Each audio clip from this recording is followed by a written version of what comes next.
I'm not even joking, I am literally going to attempt to do the impossible.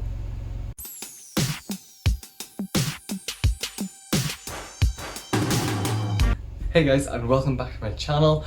Today, I'm going to attempt to explain the Northern Irish school system. This is what's happening today. Basically, a lot of you know that I'm from Northern Ireland, and we have a different school system to Ireland, England, Scotland. I don't know if England and Wales are the same, or I don't know, Wales might be different. Basically, Northern Ireland has its own education system that is different to all the others, but kind of it's linked to England and Wales in a way. But I'm going to attempt to explain from secondary school upwards. Yeah, that's the aim of this video, and if you don't understand it by the end, I mean, let's be honest, there's no hope. So, I have behind me my trusty whiteboard, which we're going to be going to in a minute, where I can try and explain from the bottom upwards how it all works. Let's go. Okay, so we'll start with primary school, which is this bit here. Basically, from the age of 4 to the age of 11, you're in primary school. It's pretty straightforward. And then, this is kind of where it gets confusing, and it gets confusing already. Okay. Hi, you can see me here. So, at the age of 10 or 11, basically in P7, you do an exam called, let me write it up, the AQE, which used to be called the 11 plus. And we don't have to do this, but basically most people will do that, and it allows you to go to a grammar school. Now if we look, a grammar school goes from year 8 to year 14. If you don't do the AQE, you will most likely go to a secondary school which goes from year 8 to year 12. Or you could go from your primary school to junior high, which goes from year 8 to year 10, and then to a senior high, which is from year 11 to year 14. Now those are different plans, but these are pretty much the three main ways of progressing through school. Okay, so I've now written up the exam kind of schedule thing. So from year 8 to year 10, there are no actual exams. You basically do exams at Christmas time and exams in the summer, and if that sounds awful, it is. Basically, from year 8, from the age of 11, your Christmases are spent revising for these exams. I'm not joking, it is true. And then also for your summer exams, that's like end of May, June, so your Easter is spent revising for those. But it's like literally normal for us. So you will do probably about 11 exams for Christmas, and then another 11 for summer each year. And then, yeah, you get your results. They don't go towards anything, they're just kind of results. So then we go up to year 11 and year 12. So, hi. At this point, you're gearing towards GCSE. In January, you most likely have mock exams both years, and then in June, you do, or May and June, really, you do your GCSEs. Now, I had 27 in total, I think, which I did 21 off in year 12, was it? It could have been, I think I did 21 in year 12, and then 6 in year 11. But I did a couple in like January or whatever of year 11, because you can do that. But yeah, that's GCSE, and I'll explain more about GCSE probably in another video. And then we go up to year 14 and year 13. So I have just finished year 13. January, mocks, and then you come to, for year 13, it is May.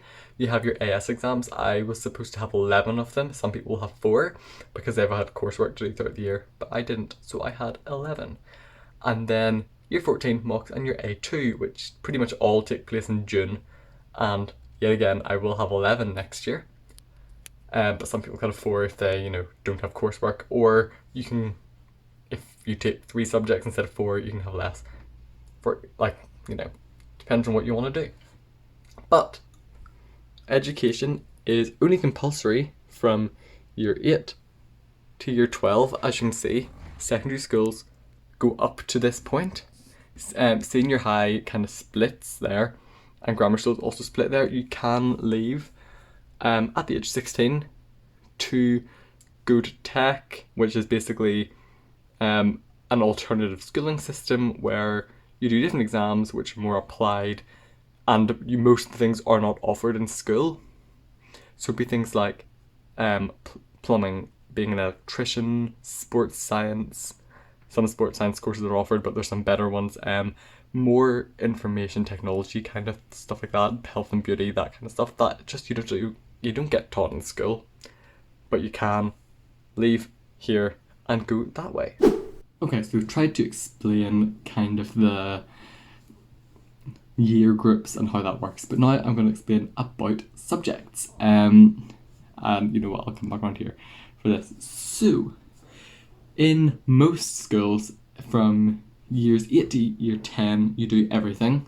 So, I don't think I have a timetable, but in year 8, we did English, maths, science, one language, so I did French. Let me see, what else? Then we had HE, technology, religion, ICT, art, history, geography, PE.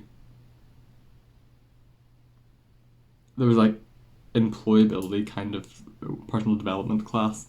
I probably missed one out there, but I can't remember. But it was, 11, 12, 13, 14 different classes. And you did a bit of everything. I'm trying to think, did I forget one? I don't think so. I think I pretty much got all of them. But you had a lot to do. You would have 2 a week of some of these, you'd have 3 a week of some of these. Some of them you'd have maybe 5 times a week. And, like maths and English, because they're necessary. And science, I think we had 5 a week. This is just my school. I'll go on to timetable, like what timetable will look like in the next part. But yeah, you did such a wide range. And then going into second year, I then started German as well as French. So I was doing 2 languages. Pretty much everyone did do 2 languages, either French and German or French and Spanish, and you're just put into class, your form class registration group that you've been in from the start. Put into your group. I switched because my twin brother was in a different class. He was doing German and I wanted to do German, so I switched from Spanish to German. Which, best decision I've ever made. Yeah, I could agree with that. So, you get to third year and you're faced with the Gcse choice sheet. Now, it will look different in every school, but basically you have to do English language and English literature in my school. You had to do maths. You had to do either double award science, which is you do 2 science, or you do all 3 science subjects, but you don't do as much of them and you get 2 grades, or you do all 3 science subjects separately and you get 3 grades. There are only 2 options. So I did all 3 because it's me. Then you had to do RE for 1 year because it's split into 2 halves, and you get half GCSE and RE. You had to do a language, so I did German. Some people did French or Spanish. Some people did both. Other schools offer things like Russian, or which I really wanted to do. Imagine like Russian would be so cool. Some people did Russian. Some people did like Arabic or Latin. Various other subjects are offered, just not in my school. And then I had 3 choices, so I chose further maths because I'm a nerd. History because I loved history. In junior school, I thought, I'm going to continue it. And what was my other choice?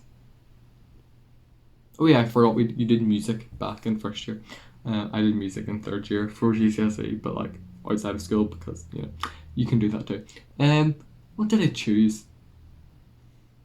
Oh, triple award for the maths and history. Lol.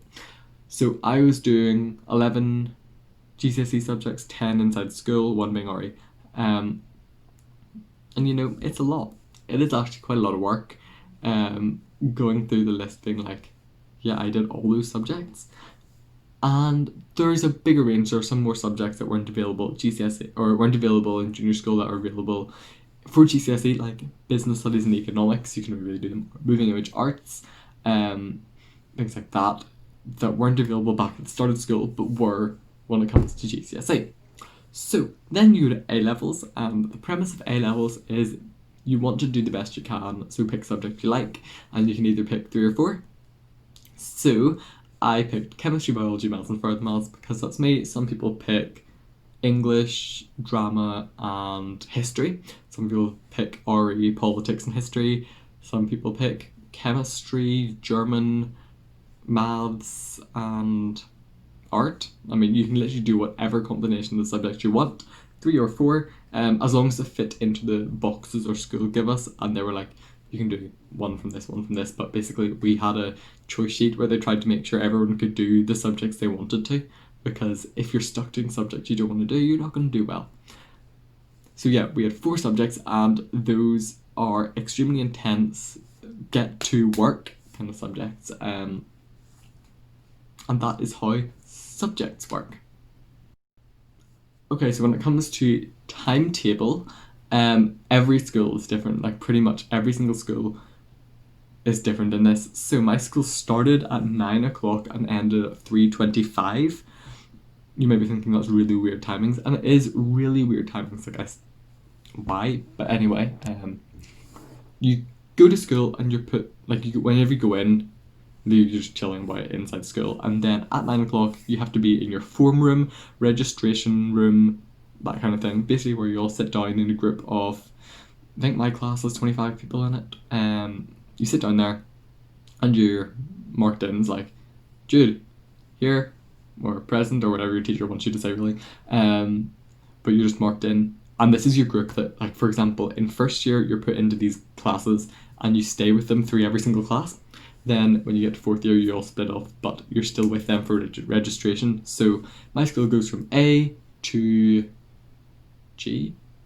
I'm in C, so I never really found out what the last one was, but no, it's A, B, C, D, E, F, G. Oh no, there's an H. A to H, and I was C. Woo, C. And you stay with them throughout the entire year, just in the mornings. So yes, that was for 15 minutes until 9:15. At 9:15, you go to your first class. And the way our class lengths work is every class is 35 minutes, except for classes after break and lunch, in which case they are 30 minutes. So we have 7 35-minute classes and 2 30-minute classes. It's just to make the times work slightly nicer whenever you round it off. I don't know why. It just happens. But the reason my school finishes at 3:25 is because it's the start of the bus route. So buses start at my school and then go off to every other school. So some schools will finish at 3:30 or 3:35, but by that time the buses should be there. That's why my school finishes so early. So why, you may be thinking 35 minutes, that is so short. Imagine having that. Well, most of your classes tend to be doubles. We might have the odd single. So I think this year I had 3 singles a week, and the rest of my classes were doubles. Yeah, you're usually in a room for an hour. It's not very likely at either GCSE or A level really to be in a room for less than an hour. You do occasionally have a single, or you can have a single before and after break, which is always really nice.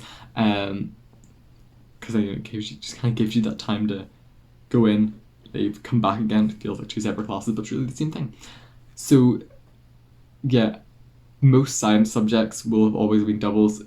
HE was always a double, technology was always a double. You had a single maths last thing on a Friday. Actually I had double RE last thing on a Friday in first year, lol. But it makes timetabling a bit easier, I suppose, where you can just kind of slot more people in. But yeah, so we would have 35, 35, 35, break for 20 minutes, 30, 35, 35, lunch for 45 minutes, then 30, 35, 35, leave. And that is how our day went. And it was they usually put something horrific on a Monday morning. Well, actually I got pretty lucky. It was, you either had something pretty bad on Monday morning or something pretty bad on a Friday afternoon. And so in first year, what did I have first thing on a Monday in first year? I can't actually remember. I remember I had RE last 2 on a Friday in the first year. In second year, I had maths last thing on a Friday potentially. I can't remember second year. I remember I had German first year on a Monday, which wasn't too bad. In third year, I can't remember third year at all. Third year is a blur. Fourth year, oh wow, I can't remember this at all. What did I have first year Monday in fourth year? No clue. Fifth year was German, because we started the year and ended the year in German. As in like first tune on Monday German, last thing on Friday German. That was great. And then lower sixth this year, first 2 on Monday was chemistry, last thing on Friday was double biology. Yeah, study double biology. Lol, great. And we also have study periods. It's usually just like a single period, so 35 minutes, slot it in there for you to go to study and work. Listen to music, but you had to work. You have to work. Okay, so finally let's talk about exams. Now, first to third year, you really don't need nothing there. It's just whatever the teachers want you to learn and do, and then they'll make their own exams. A lot of this stuff is taken from GCSE papers actually, but like foundation tier, I found particularly third year science, it was like you were doing most of, or like a lot of questions were taken directly from GCSE papers, but like the easiest questions, and when you'd been taught it anyway, so you kind of did know it. Then going into fourth year and fifth year, you're faced with GCSEs. Now, let's move me a little bit over here. My exam board, my desk is such a mess. My exam board was CA, but there's loads of different ones like AKA, WJEC, etc., etc. And with CA, you know, it's just an exam board, you go to their own exams, and school did that. So, I did my 11 GCSEs with CA, I did 10 inside school, I had about 27 exams, and you learn the information, you go do it. But there's a lot of exams, and there's a lot to remember for it. It's the same with every exam board, and like, let's be honest, one is not harder than the other, they're all pretty much equal. Some courses may be slightly different, but that's that. Then, you get your grades. Oh yes, so in Northern Ireland, the GCSE grades, and I'm going to put this up here because this annoys me when people complain, and English people don't understand this. The grades go from A star to G, I think, and it's A star, A, B, C star, C, D, E, F, G. So they changed it, so A star used to be like bigger and A star is now smaller. A is now bigger, B is now smaller, C star now exists, and C is slightly smaller. English people, our A star is year 9. Okay, our A star is year 9. Our A is year 8 and 7. So I don't want anyone being like, no, an A star, our 9 is an A double star. No, it is not. No, it is not. Look at the diagram. Sorry, I always get annoyed about that because I'm like, that really annoys me. Like, you have no idea. When people are like, if I'm like, yeah, I got all A stars, like, you got all 8s. No, I got all 9s. Just, okay, diagram. But yes, it has changed. My year was the first year of the C star, which we're all like, no one likes C star. See, they should have just introduced an A double star, let's be honest. Or like B minus or something. C star, like, it's weird. Okay, then at A level, go up, you're great. Year 13, lower 6th, that's my year. Grades go from A, it's just A, B, C, D, E, F, G, I think, I'm not entirely sure. But there's no A star, because you only done 40% of the course. So, yeah, you go do well. A, then at A level, the option for an A star opens up. You have to get over 90% overall, and you have to get over a certain mark threshold, over 90% at A2 to get an A star. That's how that works. It's hard. Not many people get A stars at A2 because it is really difficult to do. We're gonna work hard. We're gonna work so hard. to try and make it.